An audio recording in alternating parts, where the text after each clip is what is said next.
كيف حالكم يا مشايخ؟ الحمد لله.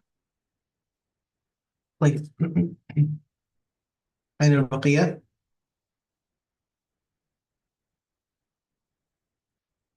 वालेकुम अस्सलाम रहमतुल्लाहि वबरकातुहू।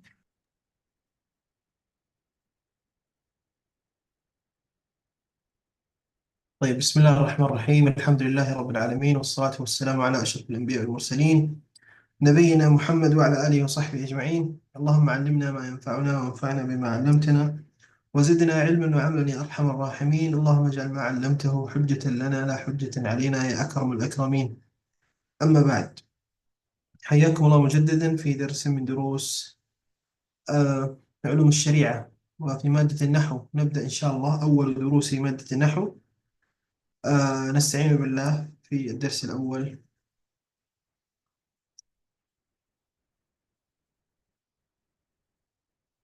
طيب، سوف نبدأ في مادة النحو بالتوابع. ما معنى التوابع؟ هل أحد يعرف ما معنى التوابع؟ Anyone know the meaning of توابع؟ تابع، يتابع، متابع. ها؟ What is the توابع؟ تابع. Follow. أوكي، أنا لدي متابعين. يعني لدي متابعين. What does that mean؟ ما معنى ذا؟ I And have follows. followers. يس، متابعين followers. ففعل تابع يتابع means follow. So التوابع means يعني الكلمات أو الأشياء التي تتبع ما قبلها which follows الذي قبله من الإيش الأشياء الذي نأخذها الآن إن شاء الله. طيب، التوابع عرفنا معنى التوابع من المتابعة which means the follow. किसी चीज को follow करना, जो करने को कहते हैं मुताबा। التوابع जो उससे पहले को follow करते हैं. So it's related to what is before. نأخذ الآن أول درس من دروس التوابع وهو النعت. التوابع هنا أربعة: النعت والتوكيد والبدل والعطف، هذه كلها توابع. نأخذ اليوم النعت والتي هو الصفة. يعني نعت and صفة is the same thing، لكن أكثر mostly when you say نعت that means the good صفات actually. يعني most of the time when we use نعت that means the good صفات. لكن الصفة is يعني bigger وأكبر من النعت. لكن عندما نقول نعت فقط نعت هذا معناها the good صفات. طيب، هنا عندنا صورة. We have a picture here. Someone is selling and the customers. So it's a shop. So let's read the hadith. Then we will try to understand. عن جابر رضي الله عنه، عن جابر بن عبد الله رضي الله عنهما أن رسول الله صلى الله عليه وسلم قال: رحم الله رجلا سمحا إذا باع وإذا اشترى وإذا اقتضى. طيب، الشاهد من الحديث هذه العبارة: رجلا سمحا. طيب، رجلا سمحا هنا ايش؟ رجلا المتبوع जिसको फॉलो किया गया है किसने, which is after that سمحا. So سمحا follows رجلا. So سمحا is تابع ورجلا متبوع. Okay, another example. We أمة محمد صلى الله عليه وسلم we are تابعين. We are تابعين. Who is the متبوع؟ ها، who is the متبوع؟ Sahaba. لا، النبي صلى الله عليه وسلم. Okay. We are following the Prophet صلى الله عليه وسلم. So we are أمة محمد صلى الله عليه وسلم. أمة محمد صلى الله عليه وسلم. So we are تابع. مفرد تابع، Okay. جمع توابع أو تابعين. Okay. Yeah. Another example. هنا في هذه الكلمة في هذه الجملة سمحا is the تابع. المتبوع जिसको फॉलो किया गया है वो है رجلا. طيب، يقول انظر رحمك الله إلى الصورة السابقة ثم صفها. इसमें आपको क्या नजर आ रहा है? एक बंदा सेल कर रहा है, कुछ कस्टमर्स है, एक दुकान है। طيب بما وصف النبي صلى الله عليه وسلم، بما وصف الرجل بما وصف الرجل في الحديث، حديث में इस ताजिर को या हदीस में नबी सल्लल्लाहु अलैहि वसल्लम ने इन लोगों को बारे में क्या कहा है? रहिम अल्लाह रजुलन समहन इذا باع وإذا اشترى وإذا اقتضى। तकरीबन المعنى التقريبي لها अब उनको आसान करने के लिए معنى ये है तकरीबन अल्लाह सुब्हानहु व तआला like the one who is easy in dealing, यानी इतना टफ होने की जरूरत नहीं है लोगों के साथ। जब डील करते हो, कुछ खरीदते हो, कुछ मतलब आप बेचते हो, इजी रहना अल्लाह को आपको पसंद है।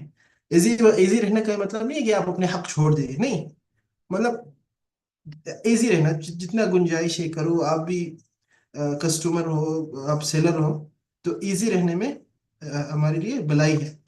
हर वक्त सख्त नहीं नहीं बिल्कुल नहीं, इस तरह सख्त रहना अल्लाह को पसंद नहीं है। बाआ इश्तरा इक्तदा इज द सेम थिंग।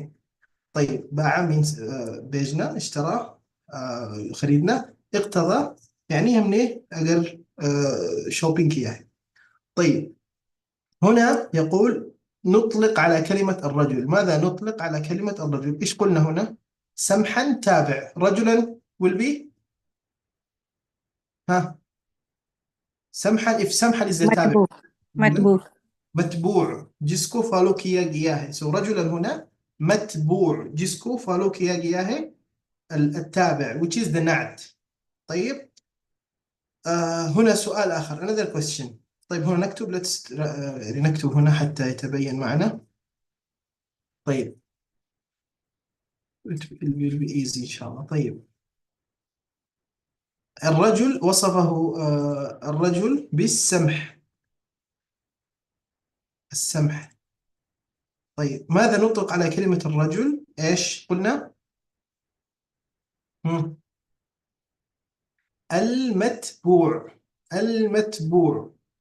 طيب هل هناك تطابق بين الصفة والموصوف؟ يعني النعت and منعوت، النعت and صفة is the same thing. So see these two جملة these two كلمات رجلا وسمحا इन दोनों में क्या similarities है? सबसे पहला رجلا is it مفرد or جمع؟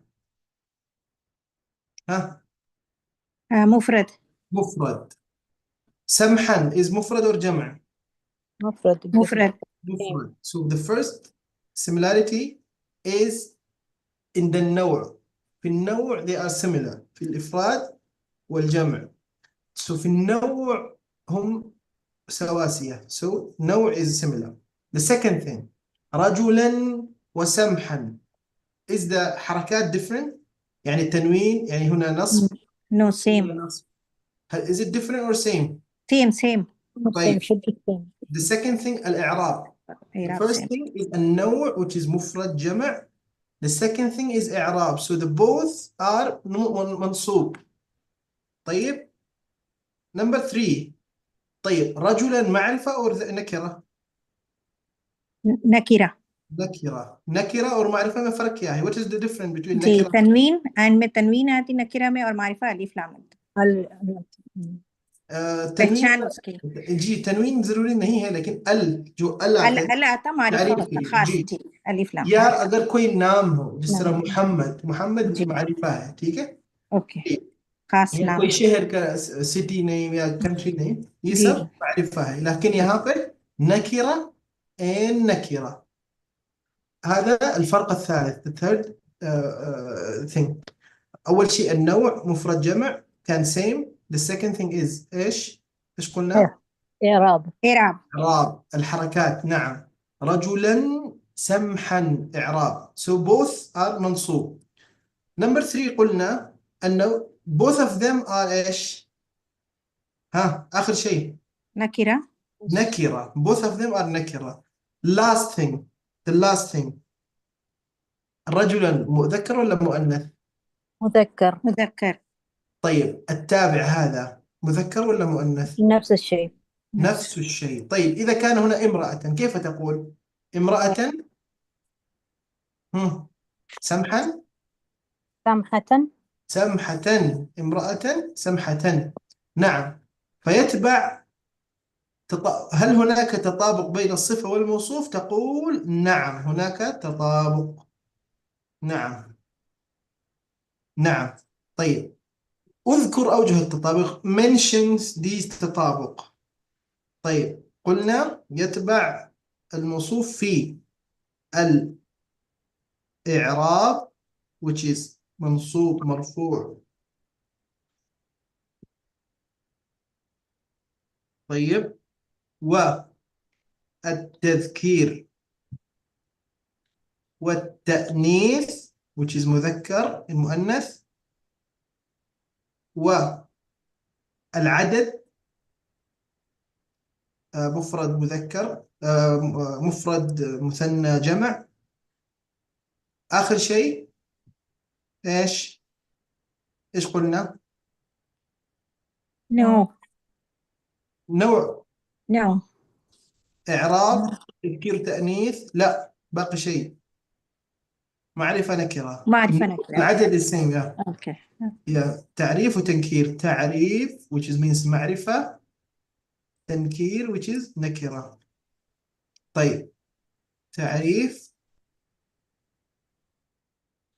طيب الإعراب which is حركة which is مرفوع منصوب مجرور. التذكير which is مذكر المؤنث. التأنيث which is مثنى المذكر. التذكير والتأنيث same. العدد مفرد مثنى جمع. تعريف وتنكير يعني ال ولا بدون ال يا without ال.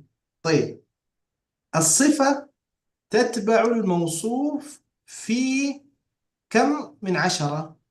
العشرة هذه هي. before we move I'll show you the 10 first.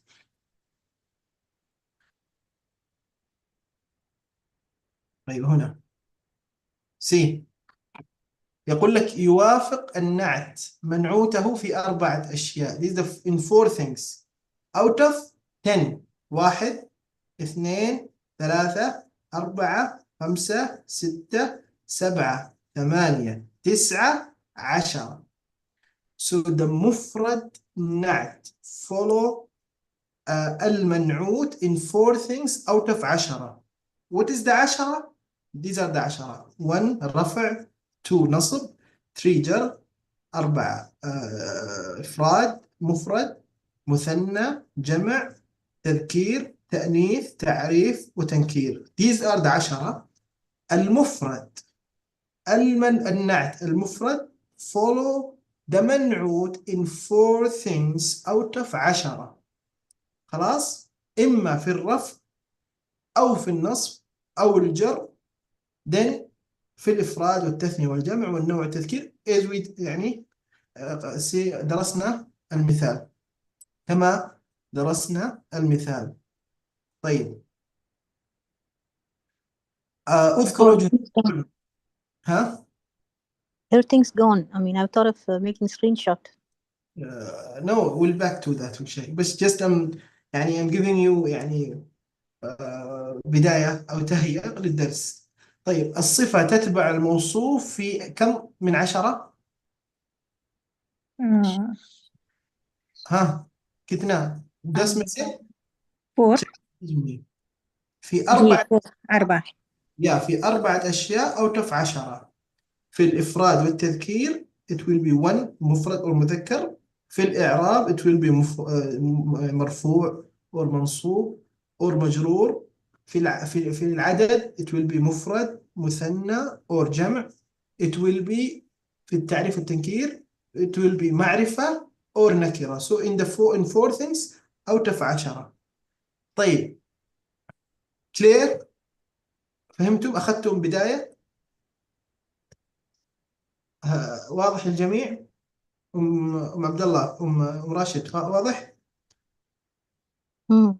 طيب البقية उस्ताद वो सिफा अन्नात जो नीचे है उसमें अशरा होगा, ऊपर वाले उसमें तदबल मौसूफ फी डैश अशिया इसमें भी अरबा होगा. समझानी में। नहीं ये दो आप जो दो वो है ना फारिग तो अभी हम फिल सिफा की बात कर रहे हैं, मौसूफ की बात नहीं कर रहे हैं, मौसूफ की बात नहीं हो रही है। सिफा नहीं नीचे वाला जो ग्रीन में सिफा अन्नात है ना, तो उसके ये वो उसमें डिफिनेशन अरबा लिखेंगे। नहीं, यहाँ पर डिफाइन करना है अभी। Okay okay okay okay Now यही you सब। have to define it. Okay ठीक है خلاص? जी जी sir. You have to define the nat. You have to define it as much as you can. Then خلاص we'll enter the درس إن شاء الله.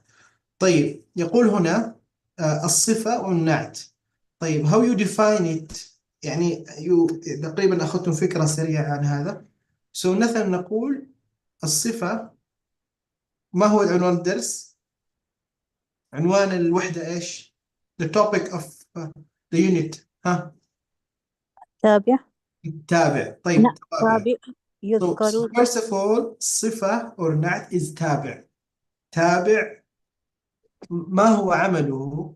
ما عمله؟ What is the job of صفة or نعت هنا؟ طيب الصفة بشكل عام رجلا سمحا، هذا المتبوع وهذا التابع. الصفة explain شيء عن الرجل، something about the رجل. يعني إذا قال رحم الله رجلا، طيب it's incomplete. But when you say سمحا which is إذا باع وإذا اشترى، now خلاص اكتمل المعنى، فهو يبين. طيب يبين، تابع يبين شيء في المتبوع في كذا وكذا وكذا، أنتم تكتبونه بطريقتكم everyone. यानी अपने आप के अपनी तरह जो भी आपको समझ आए आप लोग यहाँ पे लिखिए ताकि हम अभी दर्स शुरू करें. طيب هذا كله تدريبات للدخول في الدرس. نبدأ مباشرة في الدرس. طيب القاعدة قلنا النعت تابع يذكر لبيان صفة المنعوت الذي يسبقه. هذا التعريف ستحفظونه للاختبار. طيب هذا التعريف you have to memorize it for the exam. تابع first of all تابع يذكر يعني يأتي لبيان to explain صفة في صفة المنعوت الذي يسبقه. صفة الشيء الذي يتبعه، يعني صفة الشيء जिसको फॉलो करते हैं. الرجل يعني الآن نتكلم عن الرجل، उसकी صفة क्या था؟ سمحا، वो इजी था दिल्ली में. طيب مثلا امرأة उसकी صفة क्या थी؟ كبيرة، बड़ी औरत थी एज में. तो एक صفة बयान करने के लिए आते हैं. باختصار تابع first of all تابع من التوابع يأتي لبيان صفة المنعوت الذي يسبقه. قلنا يوافق النعت المفرد منعوته في 4 أشياء. 4 أشياء out of 10 في الإعراب، يعني رفع نصب جر. 2 في العدد إفراد تثنية جمع. 3 في النوع which is مذكر أو مؤنث. Number 4 التعريف أو التنكير، سواء it was معرفة أو it was نكرة. هذا كلها أخذناها في التمهيد. عرفتم هذا صحيح؟ clear everyone till here؟ خلاص نبدأ في الباقي. يا مشايخ أنتم معي؟ نعم أستاذ. طيب بنت سراج which is not you are late. بنت سراج أنت late. طيب باختصار شديد النعت क्या चीज़ है؟ نعت और صفة एक जैसा है. نعت you can say نعت you can say صفة. اوكي طيب النعت ما عمله؟ النعت أول شيء تابع. نحن قلنا التوابع في اللغة العربية تابع كما تابع means the one who follow. لدي متابعين I have followers. تابع means follow، किसी चीज़ को follow करना. so تابع في اللغة العربية سواء توكيد أو نعت أو بدل، هذه كلها توابع تتبع ما قبله जो उससे पहले उसको follow करते हैं. किन चीज़ों में follow करते हैं؟ 4 चीज़ों में follow करते हैं. The first one is إعراب, the second one is عدد, the third one is نوع, the fourth is تعريب or تنكير. इन 4 चीजों में सिफा उससे जो कबल उससे जो पहले चीज है उसको फॉलो करते हैं। باختصار हमने अभी तक ये पढ़ा है लेकिन आपने लेट आया। طيب النعت 3 أنواع. النعت قلنا 3 أنواع. أول شيء المفرد، نعت مفرد يعني رجلا، رجلا سمحا، نعت مفرد. هو المفرد فقط الذي يكون فيه هذه الأشياء الأربعة. طيب النعت المفرد هو الذي يكون فيه هذه الأشياء الأربعة. طيب النعت مفرد وهو ما ليس جملة أو شبه جملة. طيب المفرد is clear. The second thing is جملة، وتكون جملة اسمية أو فعلية. If you hear جملة that means جملة اسمية أو جملة فعلية. ناخذ إن شاء الله التفاصيل بعدين. شبه جملة، شبه جملة means يعني سواء جار ومجرور أو يكون إيش ظرف مكان أو ظرف زمان. هذه إن شاء الله سنأخذها الآن. طيب إذا كان النعت جملة أو شبه جملة فإن المنعوت يكون نكرة. هذه كلها سنأخذها الآن إن شاء الله في التدريبات وسيتضح لكم كل شيء. فقط you have to know النعت مفرد. مفرد means no جملة فعلية أو جملة اسمية فقط، سواء رجلا امرأة أي كلمة مفردة ما فيها جملة اسمية أو جملة فعلية أو فيها جار ومجرور أو أي ظرف. الجملة إذا سمعت بجملة that means it will be جملة فعلية أو جملة اسمية، سواء جملة فعلية أو جملة اسمية. شبه الجملة means جار ومجرور أو ظرف. الظرف to type ظرف مكان وظرف زمان. هذا كلها سنأخذها الآن في التدريبات. أبي تدريبات से आप लोगों को पता चलेगा. طيب التدريب الأول عين كل نعت مفرد فيما يأتي وبين أوجه التطابق بينه وبين منعوته. Now you have to point out to the نعت which is مفرد and find the similarities between the نعت and the منعوت، يعني النعت الذي يتبع ما قبله. أول شيء قال تعالى إنما الله إله واحد سبحانه أن يكون له ولد له ما في السماوات وما في الأرض. طيب if you know the answer raise your hand. नहीं माइक बंद करें अगर आपको आंसर मालूम है तो हाथ उठाएं आप. If you know the answer raise your hand. إنما الله إله واحد. Where is the نعت and where is the منعوت؟ close your mic open raise your hand حتى لا يجيب كل أحد. نريد الجميع يشاركون. ها لا يا بنت سراج if you know the answer raise your hand. استراني. طيب أم راشد وملك. البقية ما يعرفون. هاجر you know the answer. حميدة أين أنتم؟ ما تعرفون الجواب؟ يا عجيب يا مشايخ، ما فهمتم ولا إيش؟ البقية ما فهمتم؟ يا حميدة نعم شيخ. ما فهمتي؟ فهمت شيخ الحمد لله. طيب لماذا لا ترفع يدك؟ ما فهمتي. طيب نأخذ الآن أول مثال مع ملكة. إنما الله Yes. إله واحد. إله واحد. إله واحد. طيب where is the نعت؟ نعت is واحد. أحسنتي.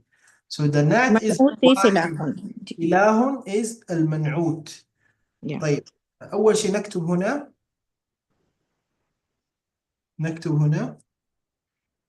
النعت هو واحد.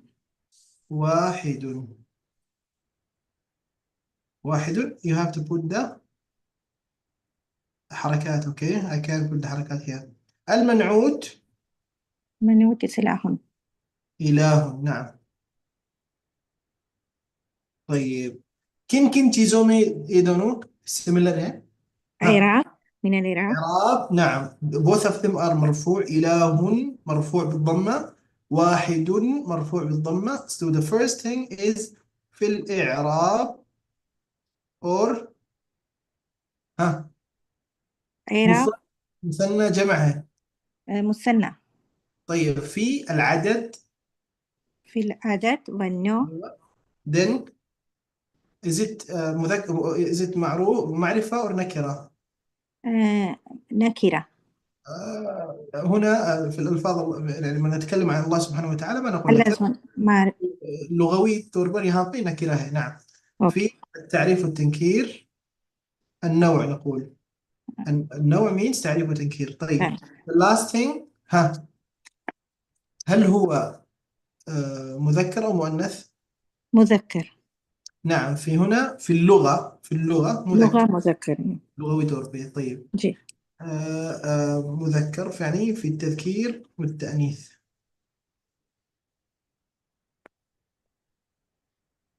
والتأنيث. طيب أحسنتي. نمبر 2 يا أم عبد الله، أم راشد. قال تعالى: فإذا قرأت القرآن فاستعذ بالله من الشيطان الرجيم. يا أم عبد الله، أم راشد بينك؟ طيب أم راشد open your mic. الرجيم. الرجيم where is the منعوت؟ not is الرجيم. الشيطان is منعوت. أحسنتي. نعت is الرجيم follows الشيطان، سو صفة في الشيطان. الرجيم هو صفة للشيطان، صفة للشيطان. فنقول هنا النعت هو الرجيم، المنعوت الشيطان. طيب أوجه التطابق in which things؟ ها. طيب إذا قلنا شيطان. فقط أوكي، إذا قلنا فقط إعراب وكذا it will not it will be يعني general. لا we want details في التطابق. طيب الشيطاني الرجيم هل هو مفرد أو مذكر؟ العرابي. الإعراب. طيب ما الإعراب؟ it's coming with the كسرة. كسرة so جار عدد. حرف جر. من إذا حرف إيش؟ حرف جر. حرف طيب جر. فتقول في الإعراب، فهو الإعراب هنا في الجر المتبوع والنعت والمنعوت same في الإعراب. what is the إعراب؟ جر مجرور. أين في التذكير والتأنيث هل هو مذكر أو مؤنث؟ مذكر. مذكر. نعم مذكر. طيب في التعريف والتنكير هل هو معروف؟ هل هو معرفة أو نكرة؟ معرفة. معرفة. الشيطان is no. نعم معرفة. طيب في العدد مفرد مثنى جمع؟ مفرد. مفرد. طيب اجتمع مفرد. طيب but now why شيطان has got ألف نون in that؟ لماذا فيه؟ وين؟ no شيطان has ألف نون is usually ألف نون is it's a name. no الشيطان المعرفة. okay. شيطان means is it's like رجل man. الشيطان means one شيطان. which شيطان we don't know. okay. If you just say no because for dual we use that for dual we use رجلاني like that, so I'm just wondering why ألف نون. It's okay fine alhamdulillah. ما فهمت سوري. لكن شيطان if we say شيطان means أيوة that في شيطان رجل ألف نون or امرأة so it's نكرة. لكن if we add ألف it will be الشيطان so it will become معرفة. okay. لكن هنا if الشيطان if you want to make it معرفة you can say إبليس. if you say إبليس is معرفة you don't need to add ألف. okay because إبليس is a name of a شيطان. خلاص. طيب طيب أحسنتي. يلا الآن حميدة أجزاء المثال الثالث. قال تعالى: قل نحمل فيها من كل زوجين اثنين وأهلك إلا من سبق عليه القول ومن آمن وما آمن معه إلا قليل. أين النعت وأين المنعوت؟ نعم شيخ. هو زوجين اثنين. اثنين هو نعت والزوجين منعوت. طيب الآن نأتي إلى زوجين اثنين. النعت هو نعت هو مثنى. اثنين. نعم. الم- مثنى منصوب. المنعوت منعود مثنى منصوب أيضا. زوجين. طيب الآن أوجه التطابق كن شيزومي سيميلر. طيب أول شيء إيش؟ آه منصوب إعراب में. زوجين اثنين. زوجين اثنين، أول شيء نقول في العدد. في العدد هم اثنين. العدد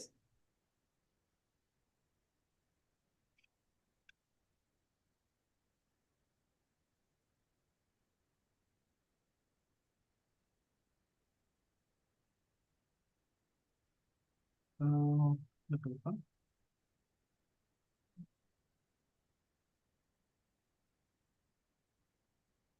طيب في العدد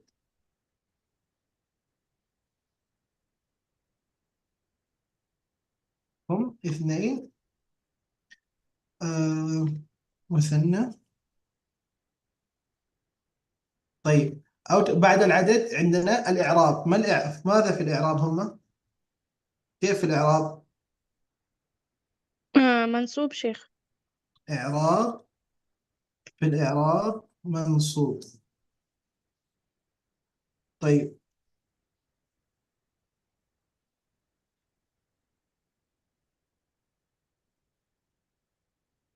طيب بعد शेख الإعراب मंसूब एराब मंसूब होंगे या मजरूर होंगे?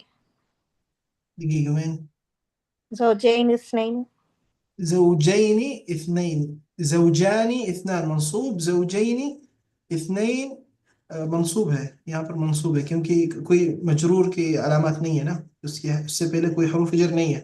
Okay okay क्योंकि मुसन्ना का जो और नस्ब और जर का अलामा एक है।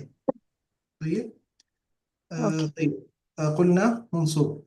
وبعد ذلك في التعريف النوع ايش؟ مذكر او مؤنث؟ مذكر.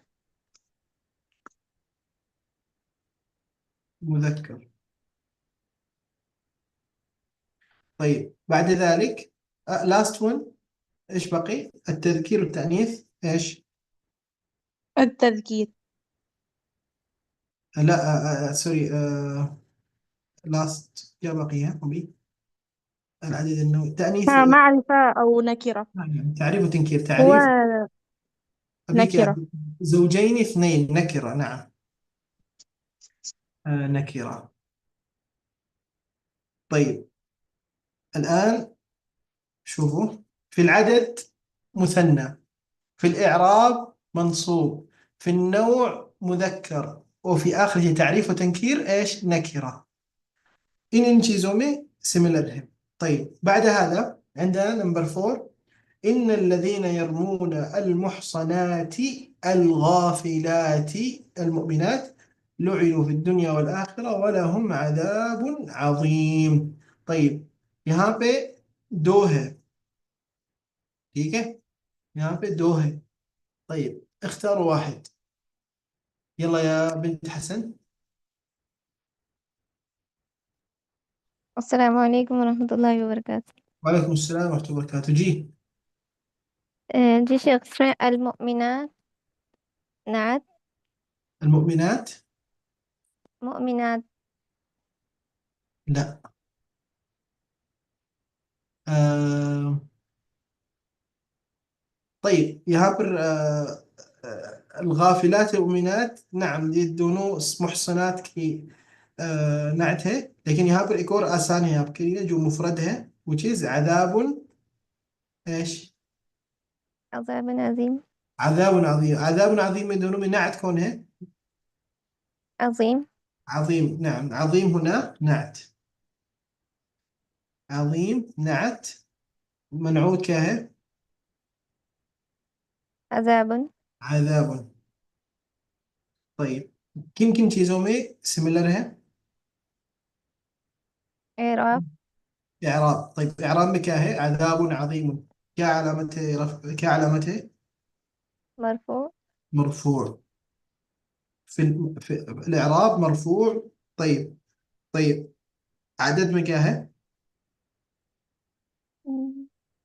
عذاب مفرد है या जमع है مفرد. مفرد في العدد مفرد. طيب उसके बाद تذكير وتأنيث में عذابة या عذاب عذاب عذاب نكرة. عذاب مذكر نكرة. أحسنتي. طيب यहाँ पर 4 चीज़ों में सिमिलर है في الإعراب مرفوع في العدد مفرد في النوع مذكر في التذكير في التعريف والتنكير نكرة. في 4 चीज़ों में सिमिलर है. طيب أحسنتي. नंबर 5 ये जी शेख ये क्या हो गया मुमिनात? ये अलग है. अभी छोड़िए आप आसान में अभी इधर आप फोकस करिए बाद में इंशाल्लाह. ठीक है. ठीक ठीक طيب जज़ाकुम। ये भी सही है लेकिन अभी आप यहाँ पे रहेंगे. محصناتي محصنات نعت المنعوت الغافلات المؤمنات 2 है यहाँ पे. ठीक है. ये भी सही है लेकिन यहाँ पर मैंने आपके लिए आसान करने के लिए ये भी सही है. लेकिन إذا if you want to know المحصنات is منعوت الغافلات المؤمنات both of them are نعت. طيب وقالوا لن تمسنا النار إلا أياما معدودة. طيب يلا يا هاجرة أين النعت وأين المنعوت؟ نعت معدودة. نعت معدودة. نعم نعت معدودة. أياما منعوت. أياما منعوت. طيب أوجه التطابق similarities in which things ها is it مفرد أو جمع؟ أول شيء الإعراب ما هو إعرابها؟ فتحتين. فتحتين. الفتحة علامة إيش؟ منصوب. النصب. في الإعراب منصوب. طيب في العدد إيش مفرد ولا مثنى ولا جمع؟ جمع. جمع. طيب في النوع is it مذكر أو مؤنث؟ اليوم مذكر ولا مؤنث؟ مؤنث. مؤنث. على مذكر. يوم مؤنث مذكر. أياما معدودة أي مذكر. طيب مذكر. طيب هل هو معروف نكرة ولا معرفة؟ نكرة. نكرة. إذا كان معرفة كيف يكون؟ الأيام المعدودات. طيب نكرة. طيب ففي هذا يتبع المتبوع في الإعراب منصوب في العدد جمع في النوع مذكر في التعريف والتنكير نكرة. آخر شيء واذكروا الله في أيام معدودات. طيب كون باقيها من بقي؟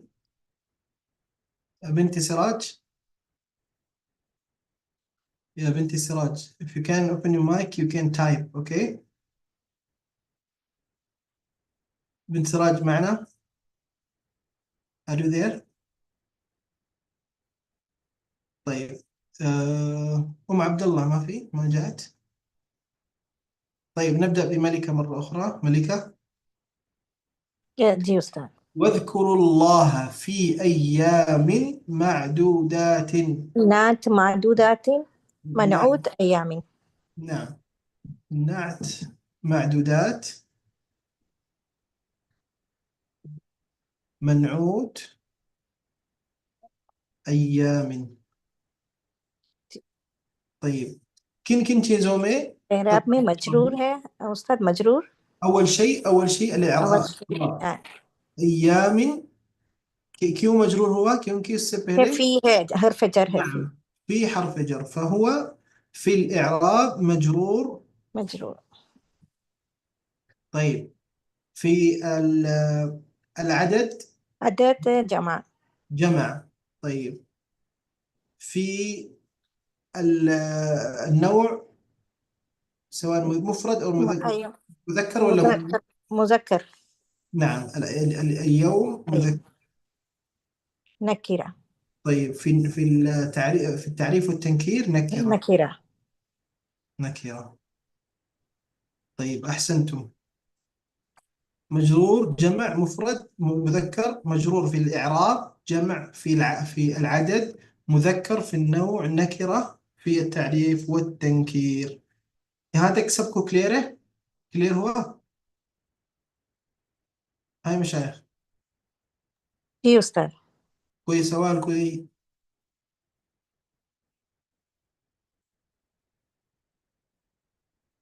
لا ما في شبه جمع. all of them are شبه جمع. المنعوت نفسه يكون. هذا ناخذها later إن شاء الله. don't be hurry. خلاص. طيب الآن خلاص if you want to take a screenshot and send it in the group so those students who didn't attend the class they can يلا خلاص. النوع كمطلب is it مذكر أو مؤنث؟ طيب مذكر أو مؤنث. طيب الآن نمسح هذا حتى ننتقل. طيب الآن أكمل ما يأتي بنعت مفرد مضبوط بالشكل. यहाँ पर आप लोगों को कंप्लीट करना पड़ेगा। ये जो जुमला है एक मुनासिब सिफत के साथ, मुनासिब नात के साथ, suitable सिफा, suitable नात for the كلمة which is before the which for the منعوت. these are هذا المنعوت. طيب نبدأ في أول واحد. لا ارفع يدك यहाँ पर सिर्फ आप एक बार जवाब दो ताकि बाकी लोग भी समझें और वो लोग भी पार्टिसिपेट करें. طيب ارفع يدك या वरना मैं इस तरह का रैंडमली बुलाऊंगा. طيب نبدأ هنا रैंडमली. يثق الناس بالتاجر فراغ ايش يا حميدة. نعم شيخ. طيب يثق الناس بالتاجر ايش؟ يثق means the people trust the businessman who is ايش؟ उसकी क्या सिफत है businessman का या जो तिजारत करने वाला जो शख्स है लोग किस पे ट्रस्ट करते हैं जो क्या है بالتاجر الصادق. أحسنتي بالتاجر الصادق. طيب يثق الناس بالتاجر الصادق. نعم هنا في كسرة على تحت القاف التاجر الصادق. خلاص.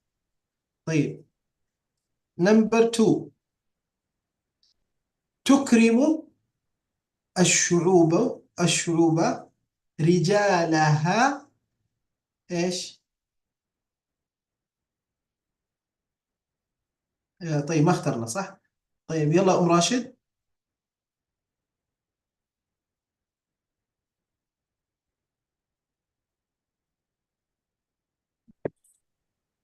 أستاذ رضا. Yeah. كلمة الشعوب ورجالها. What do you understand the meaning? شعوب means شعوب is جمع of شعب which is the nation. Nations honor those رجال who ايش؟ رجالها straight.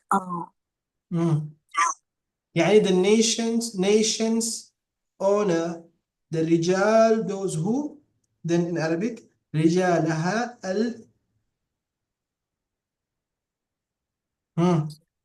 مستقيم. نعم. No. استقامة. brave or الشهداء يا कुछ इस तरह चीज. say brave in Arabic. say heroes. Sorry, Ustaz. I'm not in this what is class. the hero? What is hero in Arabic?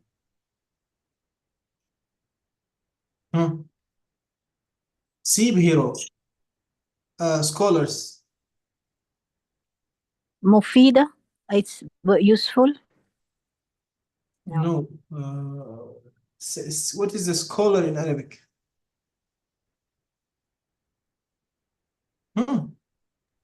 علماء. نعم اسكو العلماء يا أم عبد الله أم راشد. scholar means عالم. طيب رجالها العلماء. هنا الفتحة في الرجال. هذا ضمير يعود إلى الشعوب. सो यहाँ पर हमारा मकसद यहाँ पर रिजाल में है. रिजाल का जो आखिर कलिमा है वो है लाम. उसका फतहा क्या है, उसका इराब क्या है, मंसूब. منصوب. सो रिजालها العلماء فنكتب هنا But there is no al there, yeah? فعلماء. رجالها is it's رجالها. Both should be al. Yeah, when you're saying that نعت and منعوت should be yeah. So علماء is wrong answer. al without al. No العلماء. no صح. This an example is not correct. طيب let's change it. طيب تكرم الشعوب رجالها. नहीं यहाँ पर कुछ और लिख कर सकते हैं.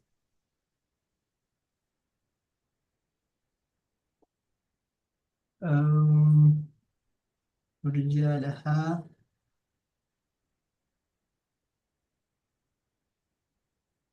طيب let's skip this one حتى يأتي إلى مثال مناسب. till we find a suitable مثال. let's skip this one. طيب number 3 يا أم عبد الله أم راشد. لا تسكن الأماكن هنا سكون because there is لا جزم. طيب لا تسكن أو نهي. طيب الأماكن سكون you have to give نعت with سكون. طيب الأماكن don't leave or don't stay. for example تسكن الأماكن الإيش يعني don't leave or don't be settle in a place which is Abandoned. 1 minute. It is. for example you are in Dubai. For example you are in Dubai or in Abu Dhabi, right? Yeah. Abu Dhabi. So if you want to choose a place to live, will you choose a quiet place or a crowded, noisy place? Quiet place. Quiet place. So لا تسكن الأماكن الإيش؟ which is كلمة means crowded, yeah, noisy.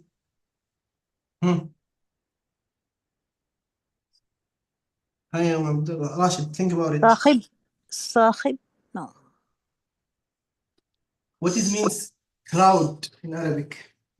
زخم. زخمة. زحمة.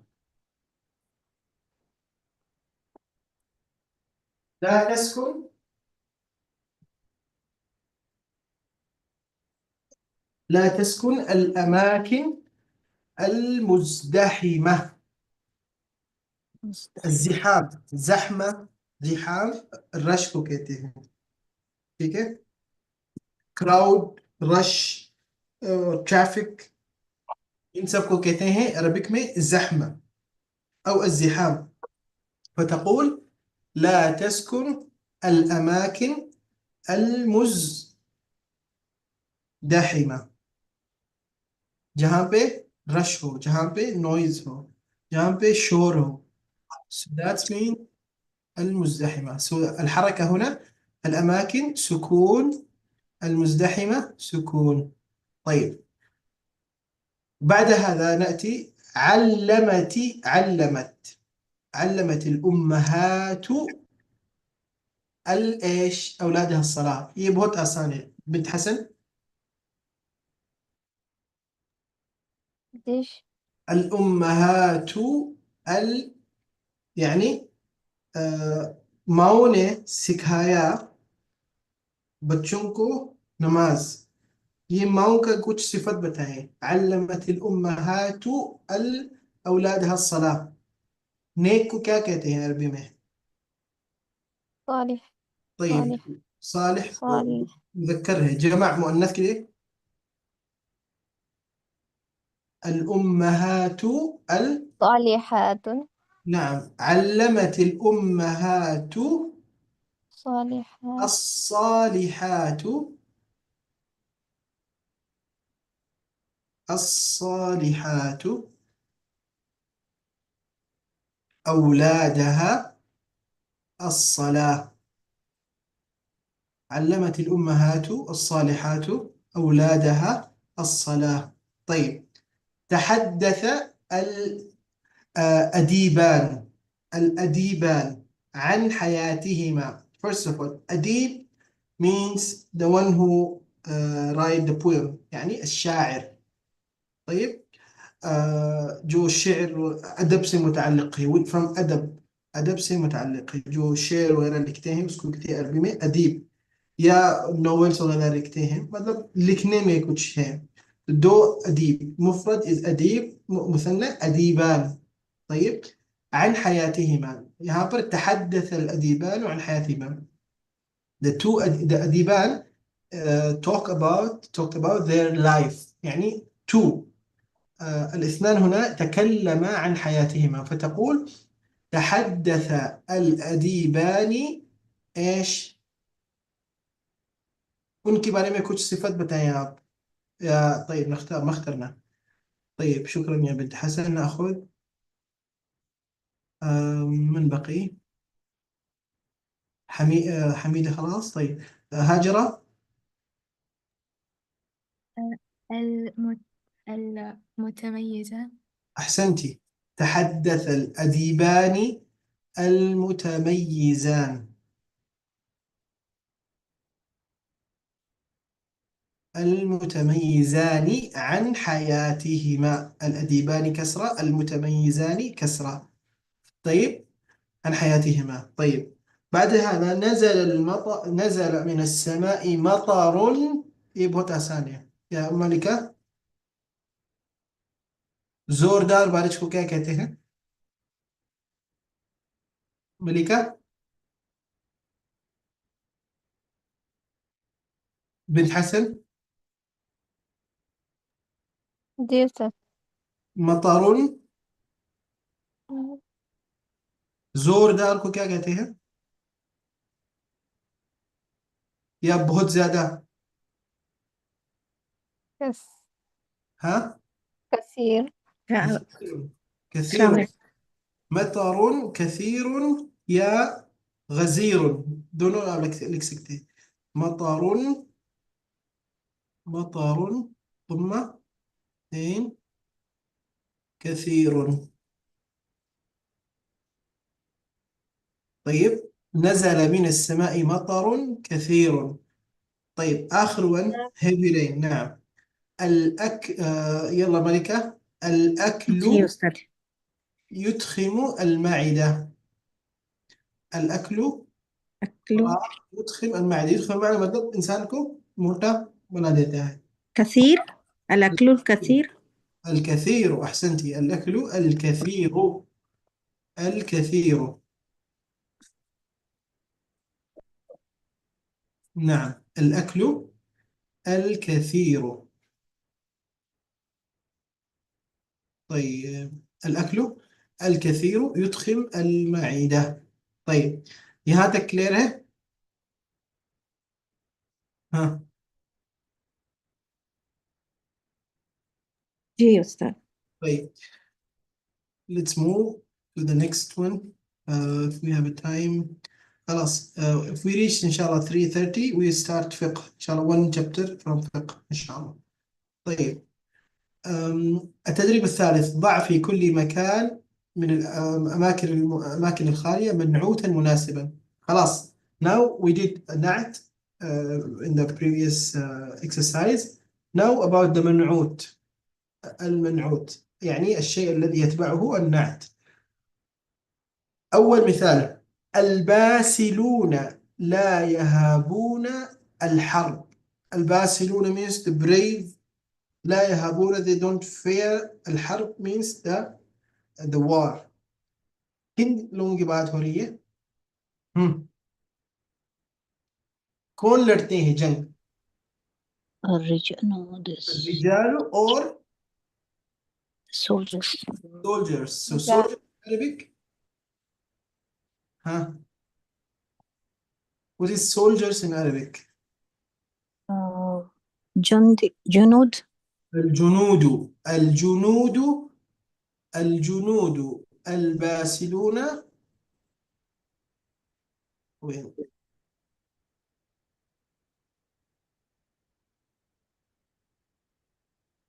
طيب الرجال الباسلون. الرجال. طيب هنا الجنود. جنود الباسلون لا يهابون الحرب. So الجنود ضمة، الباسل ضمة. طيب أو تقول الواو والنون أيضا. طيب لا يهابون الحرب. الذهب فراغ نفيس. الذهب.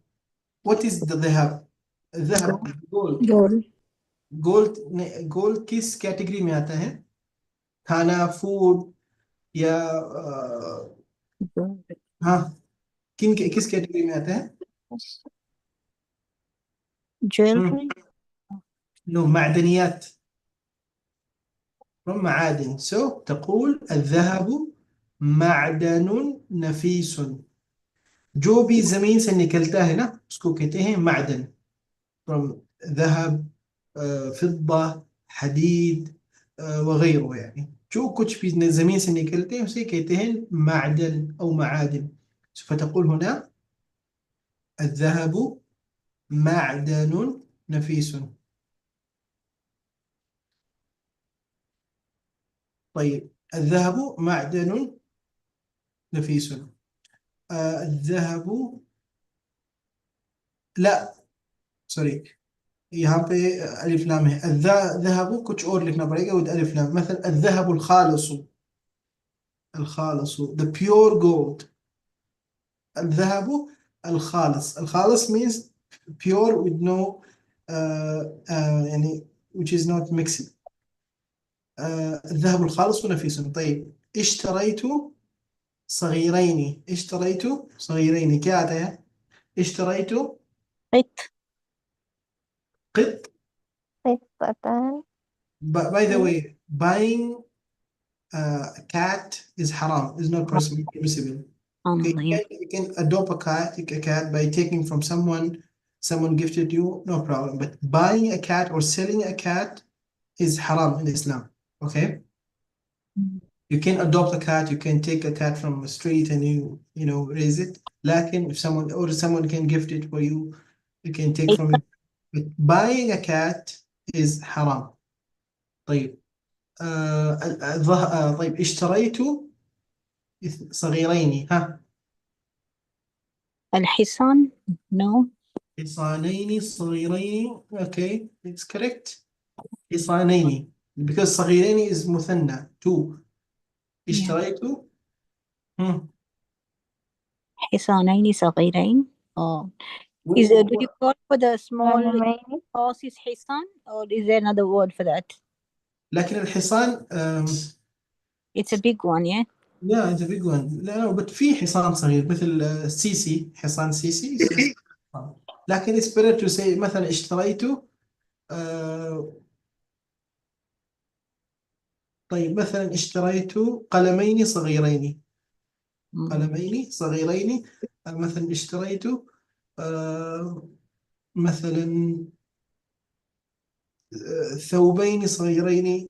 anything you can write anything. حصانين صغيرين no problem. لكن let's write here اشتريت قلمين صغيرين. طيب number 4 quickly. ظهرت في السماء فراغ كثيفة. كثيفة مطلب بهت زيادة. ها ها usually في السماء stars. ماذا يكون في السماء؟ نجم. سحاب. سحاب is مفرد. طيب كثيفة. النجوم. لا نجوم ما Cloud. تجي. no Cloud. سحاب is correct but we want جمع في سحاب. سحب سحب. طيب نقول مثلا السحب. ظهرت في السماء مثلا سحابة كثيفة. خليت make it مفرد غيوم. because of التنكير مذكر المؤنث. سحابة كثيفة يعني سحابة cloud كثيفة which means heavy or dark or كبير يعني. طيب ظهرت في السماء سحابة كثيفة. سحابة كثيفة. طيب الفتيات فراغ محبوبات.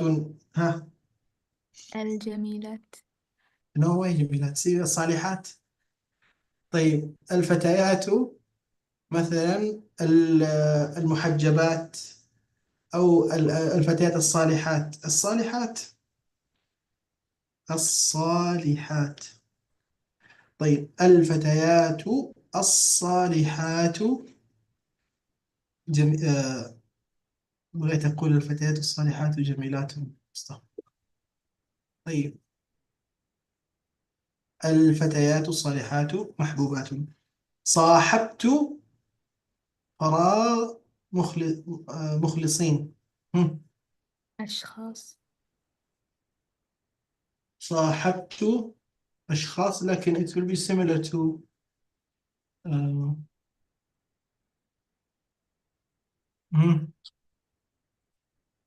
صاحبت يعني you have to speak as a مؤنث.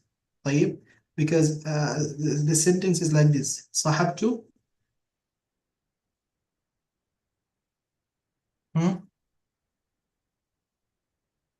sorry صاحبت مخلصين. you have to find مخلصين. صاحبت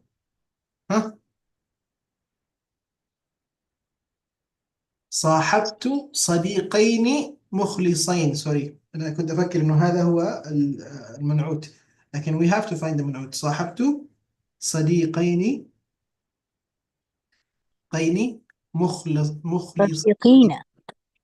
صديقين. صديقين two friends. أصدقاء جمع. طيب صاحبت means يعني I became a friend من سادية يا ساترها من الصحبة من الصحبة which means friendship. صاحبت صديقين مخلصين. مخلصين yeah because it's a فتحة on the noon. لا مخلص.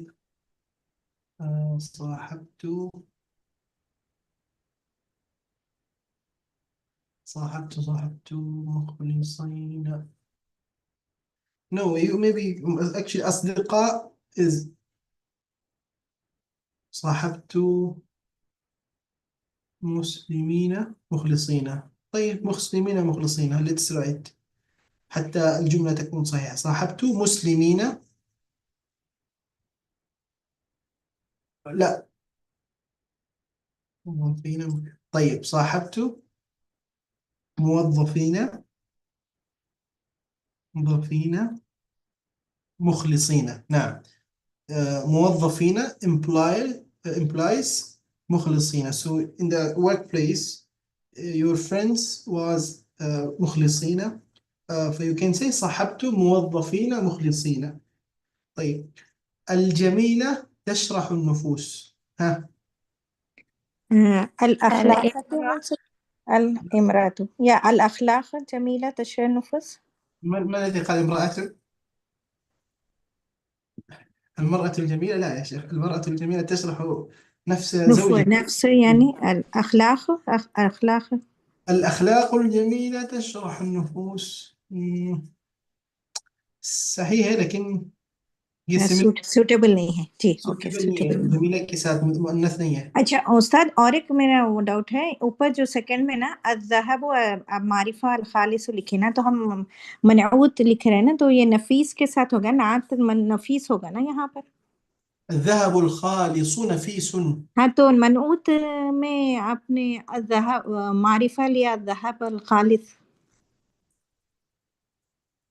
नहीं, नफीस यहाँ पर नफीस मन नात है। ये जो pure gold है उसका क्या जी सिफत है कि महंगा है। जी, इसमें नात कौन है, मनऊत कौन है? नात यहाँ पर नफीस है, मनऊत खालिस है, ठीक है। अर्शी क्या और कह रहा है ये वो कि ये खालिस है ना, इसको अल नहीं आना है, क्योंकि नफीस में अल जी नहीं है जी तो जी, नफीस खालिस। में अल नहीं है ना, मारिफा नहीं है ना, ये पूछना चाह रही थी मैं, हाँ हाँ हाँ, इसलिए उस्ताद। नहीं असल में यहाँ पे कुछ मसले हैं, यहाँ पे सेंटेंस उन्होंने सही नहीं दिया है, इसके अलावा और कुछ नहीं लिख सकते आप। ओके ओके, वही वही डाउट था मेरा। वही मैं यहाँ पे कह रहा था मादनुन, ये मादनुन फिर सही होगा। जी, अज़हब वही अलिफ लाम मादनुन, मारिफा आ गया ना, वो नफीस जी फिर जी जी, मारिफा नहीं है उस इसलिए। उस हिसाब से यहाँ पे मादन सही होगा, मादनुन, जी मादनुन नफीसुन। यस, ये थोड़ा कंफ्यूजिंग है। طيب معدن نفيس यहाँ पर अब सही हो गया, नाम यहाँ पर सही हो गया। طيب last thing, الجميلة تشرح النفوس. ها الفتاة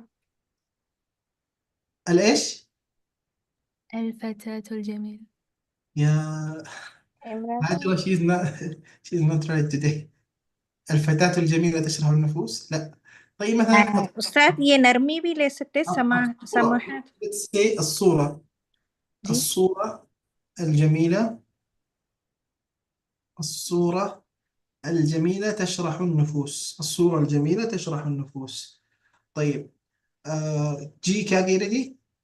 जी, उस्ताद तशरह नफूस यानी आप تشرح النفوस मतलब शर, नहीं, इस तरह तशरह النفوस आपको किसे देख के आपको तसल्ली होता है या आपको सुकून मिलता है, या मतलब खुश होना का मतलब है, ठीक है। यानी वो नफ्स की, यानी तशरह शरह नहीं होती, यानी नहीं नफ्स की नहीं पहचान, नफ्स की नहीं नहीं पहचान नहीं है। नहीं नहीं नहीं, अच्छा, ये तशरह अलग। النفوس मतलब खुश होने से है। ओके ओके शरह النفس जब आप खुश होते हो तो आपका नफ्स मुनशरिह हो जाता है। ओके, खुश होना। तशरीह से नहीं है, ये ओके इंफिताह से है, इंफिताह जी, है। ओके शرح ओके, شرح النفس، نعم. ठीक है जज़ाक। طيب طيب خلاص باقي دقيقة ونبدأ الفقه إن شاء الله. Last thing, maybe you can do it as a homework.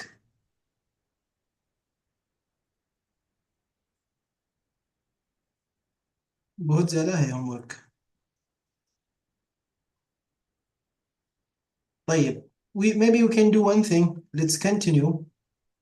If we find it, अगर हमारे पास टाइम रहा तो फ़िक़्ह पढ़ेंगे, अगर नहीं रहा तो, क्योंकि एक दर्स तो कंप्लीट करना बहुत ज़रूरी है फ़िक़्ह नहव में, क्योंकि हम पीछे हैं। चलो कंटिन्यू करते हैं. This one is easy. Do it yourself. عين كل نعت مفرد وبين أوجه التطابق. अच्छा हो गया. ها، استخرج النعت غير المفرد وبين نوعه واذكر محل الإعراب. نعم، هنا نبدأ. قال تعالى. طيب حتى نعرف الفرق بين النعت المفرد والنعت الجملة. مفرد كي मतलब नहीं है कि عدد، لا. المفرد، النعت المفرد قد يكون مفرد وقد يكون مثنى وقد يكون جمع. نعت الجملة इसका मतलब है कि जुमला फ़िअलिया, जिस तरह यहाँ पे हम पढ़ेंगे, ठीक है, सवाء जुमला फ़िअलिया और जुमला इस्मिया, which means जुमला शिबह जुमला, which means जर मजरूर या ظرف मकान. अभी हम गैर मुफरद चाहिए, हमें जुमला या शिबह जुमला चाहिए, ठीक है.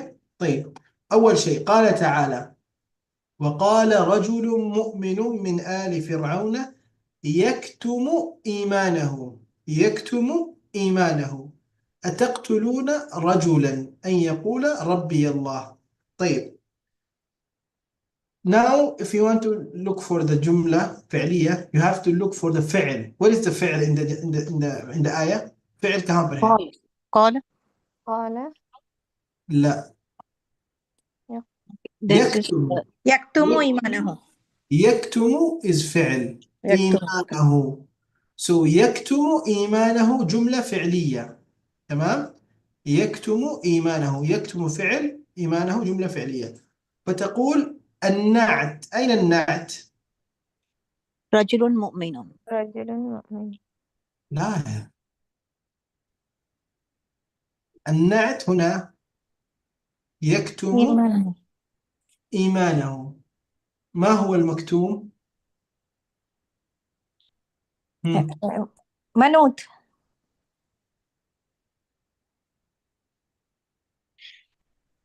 طيب. يكتم is verb أستاذ. How it is نعت and منعوت.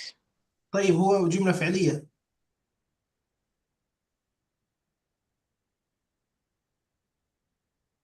رجل لا is لا لا. The sentence here is رجل مؤمن because جملة اسمية.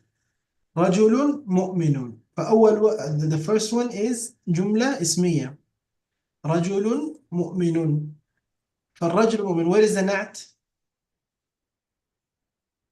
Where is the نعت؟ مؤمن. مؤمن. مؤمنون. Yeah. مؤمن is نعت.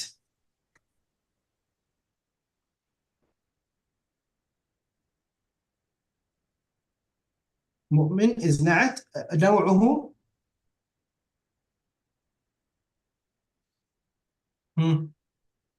مفرد. لا، هو غير مفرد. هو جملة إعراب جملة اسمية. طيب استخرج النعت غير المفرد فيما تبين نوعه واذكر محله الإعرابي. طيب النعت هنا تقول جملة اسمية.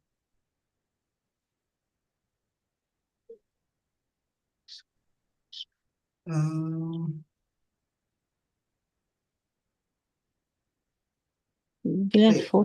أنا أشوف إنه هذا الدرس راح يكون confusing little bit for you. अभी के लिए यही काफ़ी है. अगले क्लास से कंटिन्यू करेंगे. ठीक है? I think if we continue like this, maybe it will be बहुत मुश्किल होगा लोगों को. जी जी उस्ताद आज कंफ्यूज हो यहाँ रहा पर आज के लिए यहीं तक काफ़ी है क्योंकि जो जुमला और शिबह जुमला में बहुत कंफ्यूजिंग है. तो लेट्स यानी स्टॉप हियर. यहाँ पे अगर कुछ मसला है तो हम पढ़ लेंगे. अभी आप मुफरद पढ़े. नाअत मुफरद क्या है? सवाء मुफरद أو مثنى أو جمع. नाअत जुमला क्या है? जो जुमला इसमिया और जुमला फ़ेलिया. नाअत शुबह जुमला क्या है? जिसमें जार मजरूर हो और ज़र्फ ज़मान या ज़र्फ मकान हो. अभी के लिए आप लोगों के लिए बहुत काफ़ी है क्योंकि आगे जाएंगे तो बहुत कंफ्यूजिंग होगा. कोई मसला नहीं. दर्स हम अगले वीक में हम पढ़ेंगे. अभी के लिए ये बहुत ज़्यादा काफ़ी है और वरना कंफ्यूजन और बढ़ जाएगा. ठीक है? उस्ताद नात मनूत और सिफत मौसूफ भी बोल सकते हैं ना इसको. जी. नाअत मनऊत صفة منصوب same thing. قلنا النعت المنعوت follow the نعت in 4 things out of 10. الإعراب، التنكير والتعريف، النوع مذكر مؤنث، العدد مفرد مثنى جمع. यहीं तक आपके लिए बहुत बहुत काफ़ी है. ठीक है? इसको आप रिवाइज करें. इसको ठीक से समझें. अगली दफ़ा अगली क्लास में इंशाल्लाह हम आगे जो जुमला है, जुमला शिबह जुमला, वो आगे पढ़ेंगे वरना बहुत ज़्यादा कंफ्यूजन होगा. طيب let's read some fiqh. طيب let's take a break for 2 minutes. Make a cup of tea for you, then inshallah we'll take a fiqh. طيب خلاص 2 minutes break, then inshallah we'll start the fiqh.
طيب يا مشايخ، نواصل.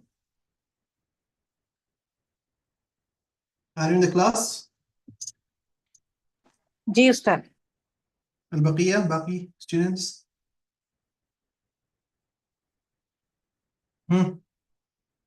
نبدأ؟ जी طيب، بسم الله الرحمن الرحيم. الحمد لله رب العالمين، والصلاة والسلام على أشرف الأنبياء والمرسلين نبينا محمد وعلى آله وصحبه أجمعين. طيب، في الفقه الدرس الثاني نبدأ إن شاء الله أوقات النهي. ما معنى أوقات النهي؟ معنى أوقات النهي الأوقات التي نهانا النبي صلى الله عليه वसल्लम أن نصلي فيها. कुछ नमाजें इस तरह है नवाफिल जो आप किसी भी वक्त पढ़ सकते हैं, ठीक है। लेकिन कुछ जो नवाफिल मुतलका है, नबी सल्लल्लाहु अलैहि वसल्लम इस तरह का नवाफिल मुतलका बहुत ज़्यादा पढ़ते थे। तो अगर आप पढ़ना चाहते हो तो अगर इन नवाफिल में से नहीं है, सी यहाँ पर कुछ मुस्तथनायात है, तो आप नफल मुतलक औकात नहीं में नहीं पढ़ सकते हैं। खुसूसन कुछ औकात मुशद्ददा है, कुछ औकात मुखफ़फ़ा जिसमें नहीं ज़्यादा है, कुछ औकात में नहीं कम है। इन सब के बारे में इंशाल्लाह आज हम पढ़ेंगे। طيب يلا اقرأ يا حميدة. نعم شيخ. نعم، ابدأي. أوقات النهي الأوقات التي نهي عن الصلاة فيها 5. نهي عن الصلاة نهي فيها. نهي عن الصلاة فيها 5. نعم، أولا الأوقات التي نهي عن الصلاة فيها. نهي का मतलब क्या है؟ يعني حرام، يعني أن تصلي في هذا الوقت ما يجوز, which is prohibited.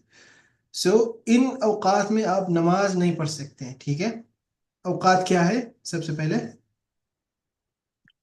نعم. أولا من بعد صلاة الصبح حتى تطلع الشمس. نعم، من بعد صلاة الصبح حتى تطلع الشمس. طيب، النبي صلى الله عليه وسلم إيش يقول؟ لقوله النبي صلى الله عليه وسلم لا صلاة بعد صلاة الفجر حتى تطلع الشمس. لا صلاة، لا صلاة بعد صلاة الفجر حتى تطلع الشمس. So सबसे पहला जो वक्त है, the first वक्त, the first time which is prohibited is after Fajr, after praying Fajr till شروق الشمس, till إشراق. In this time we are not allowed to pray nafil. طيب, we are not allowed to pray here. طيب, هناك मुस्तथनायात. अगर आपका नमाज छूट गया, फजर का नमाज या फजर की सुन्नत, ये मुस्तथनायात में से है, बाद में हम पढ़ लेंगे। लेकिन जो नफल मुतलक है आप नहीं पढ़ सकते। अब अगर मस्जिद में है या अगर आप घर में अपनी मुसल्ला में है तो अपने मुसल्ला में बैठ के जिक्र व अज़कार, दुआ या कुरान पढ़ सकती है, लेकिन नफल नहीं पढ़ सकते हैं। कुछ हदीस में इस तरह आते हैं कि शैतान जब सूरज निकलने लगते हैं, when the sun rise, الشيطان يأتي بقرنيه يعني أمام الشمس. So it will be like we are worshipping him or something like that.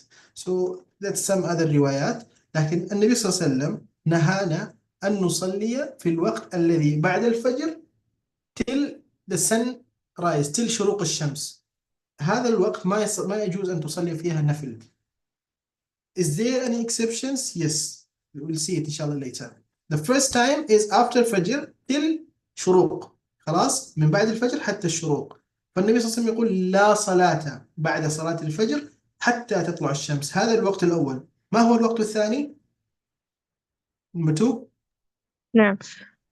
ثاني من طلوع الشمس حتى ترتفع قدر رمح في رأي العين. من طلوع الشمس حتى ترتفع قدر رمح في رأي العين، وهو قدر متر تقريبا. طيب، حتى طلعت الشمس، خلاص الشمس خرجت، حتى يعني almost तकरीबन 15 मिनट, जब तक 15 मिनट ना होना तब भी आप नमाज ना पढ़े, ठीक है।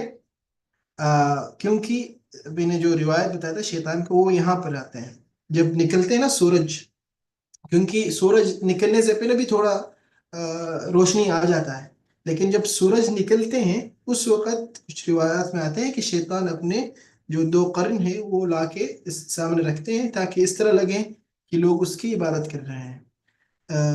इसलिए कुछ रिवायात में मना है सबब।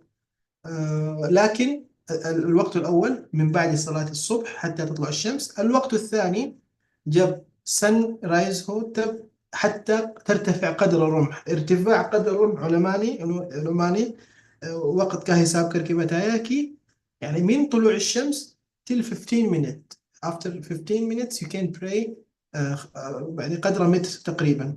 وهذا الوقت يقول ويقدر بحوالي ربع ساعة. اقرأي من طلوع الشمس. من طلوع الشمس حتى ترتفع قدر الرمح في رأي العين نعم وهو يعني قدر अब متر नजर आते हुए نعم. رأي العين يعني you are watching. مهم. ويقدر بحوالي ربع ساعة. نعم उलमा ने अंदाजा लगा के बताया कि जब तक कदर रुम्ह हमारी नजर रुम्ह का क्या मतलब है जो तलवार तीर है ना तीर السهم هذا التير जब तक जब तक वो लोग नापे एक कदर रुम्ह तक उस उतना ही सूरज निकले उलमा ने इसका टाइमिंग उन्होंने अंदाजा करके बताया कि 15 मिनट तक सूरज उस हिसाब तक निकल जाता है या उस हिसाब तक राइज हो जाता है. तो उलमा ने अंदाजा लगाया कि 15 मिनट आफ्टर सनराइज 15 मिनट هذا الوقت 15 minutes you can pray. طيب ها لقولي لقوله صلى الله عليه وسلم لعمرو بن عبسة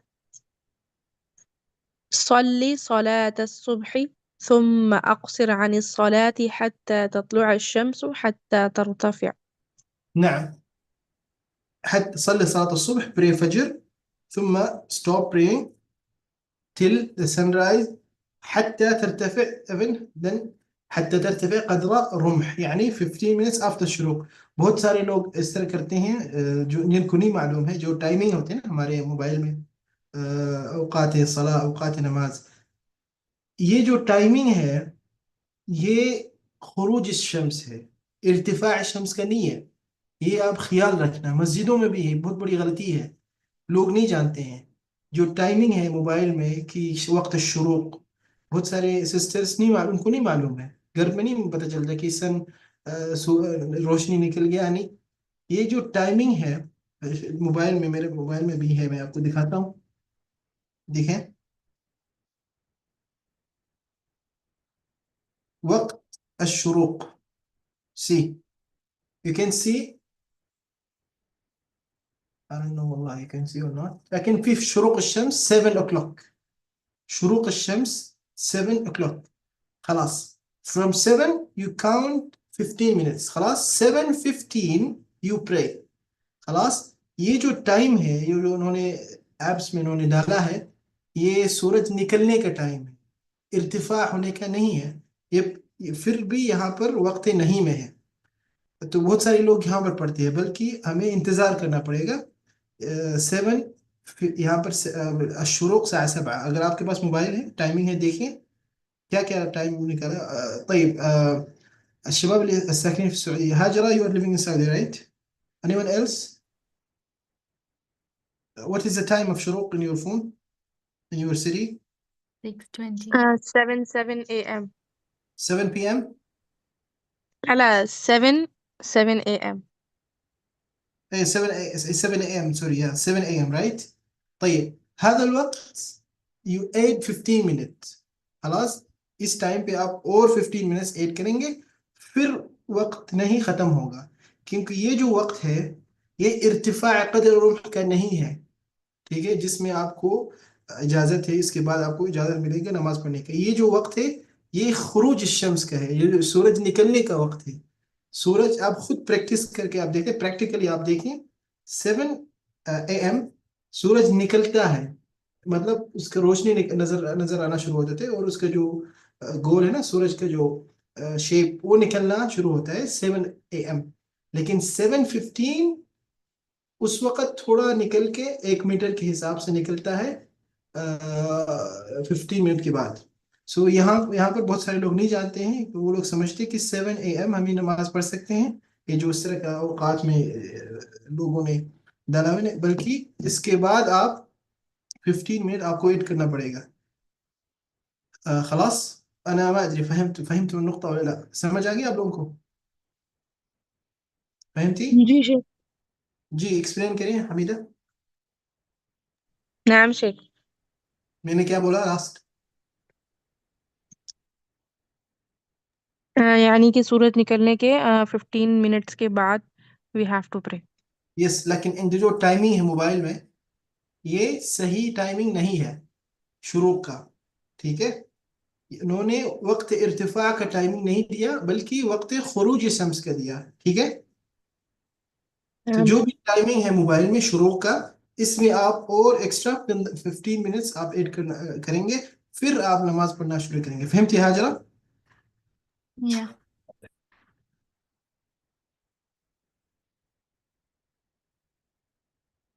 طيب